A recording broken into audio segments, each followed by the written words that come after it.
Surprise. I just want to discuss this a little bit more, this case study, because when I do this training with the group, we're able to discuss it a little bit more, because I just want to make sure that everything's covered. Pay attention. You're going to see questions about this case study on the quiz. I'm just going to refer to my notes. That first question, what were the mistakes? What mistakes were made? Do you see it? The clinical supervisor used an I statement, where she says, I got such a good feeling when I saw the relief come over the face of the client. She made it about herself. Counseling is not about the counselor feeling good about themselves. The supervisor was using, or did use, that situation for her own self-gratification.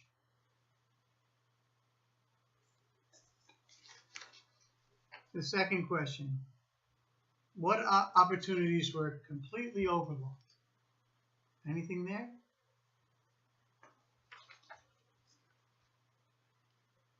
The clinical supervisor and the counselor did not address the client's feelings of shame and what was the root origin of that. The clinical supervisor actually rescued the client, and the root causes of her shame, probably family oriented, were never addressed, or actually completely overlooked. Additionally, the other two female clients, it doesn't matter female, male, it just happened to be a women's program, but the other two females were not worked with to address their finger pointing away from themselves. They were completely diverting attention away from their own issues by shaming their peer and gossiping about the counselor. So the other two clients pointing the finger, ha ha ha, you're not clean, you're still using methadone. And that was never addressed why they did. What was their motivation to shame their peer? How could it have been handled differently without self-disclosing? Think about that. Now this has been done, and this is a real case study.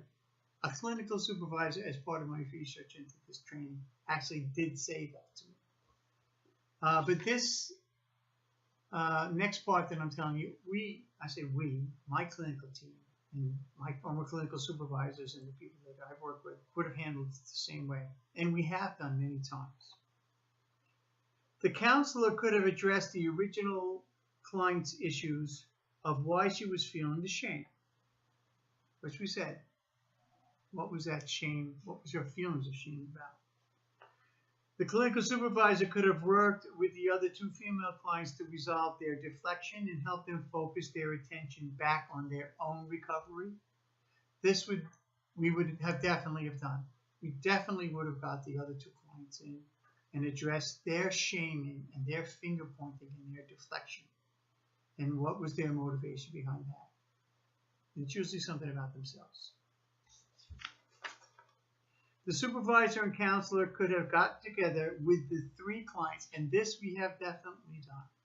Get the three clients, in this case the three women, together in a room with myself or yourself as the counselor, and let's see if we can discuss what happened in this finger pointing and diverting and shaming. Would have brought them all in for a counseling session. Through role-playing, the two clients would be allowed to feel the hurt, the shame the client felt, and empathize with her pain. So through role-playing and through discussion and therapy, we would have given the other two clients, the two females, an opportunity to hear the feelings, the shame that was felt by the third client, this case a female, and let them empathize with her and get those feelings out and ask what was their motivation for doing that. When I say it's something in them, their family, something, and I'm just hypothesizing. She reminded me of my sister, she stole my boyfriend, or reminded me of my mother, or reminded me of something with my father, or some issues there. There's something there that, in this case, was completely overlooked.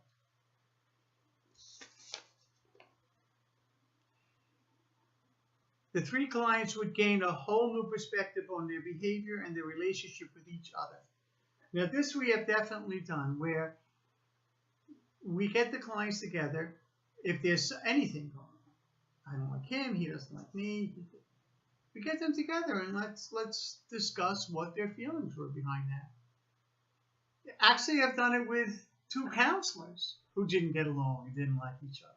Let's sit down and talk about that. But in this case, we had an opportunity, and we've done this, where all three clients left the counseling session, left the office, and there was an alliance there. They were very supportive of each other. And how could they help each other? They really understood each other's feelings and became great friends, great allies. That's what could have been done. And in this case, that was completely overlooked. So in the future, if that arises, it's not necessary to self-disclose. Oh, I know what you're going through. I've been there too. When I was there, I felt this. And it's not, that's not counseling. Counselors don't talk like that. So we can help individuals with trauma, with any issue. We don't have to have had experienced it ourselves to help them resolve their feelings with that. As a counselor, I can help any individual with trauma, and I don't have to experience the trauma, have had experienced the trauma myself to help them process their feelings behind the trauma that happened in their past. We do that in counseling. Also, if you heard one of the other attendees at the video training shout it out, there's no confidentiality with the clients.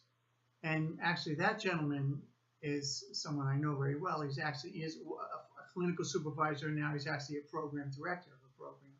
He shouted out there's no confidentiality amongst the clients. So what happened here, when you share something about yourself, especially self-disclosure that I'm in recovery too, I was an addict, I used.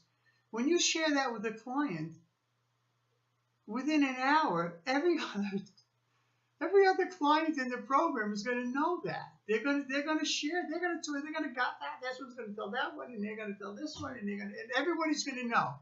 And in this case, everybody knew, and the counselor didn't know that everybody knew.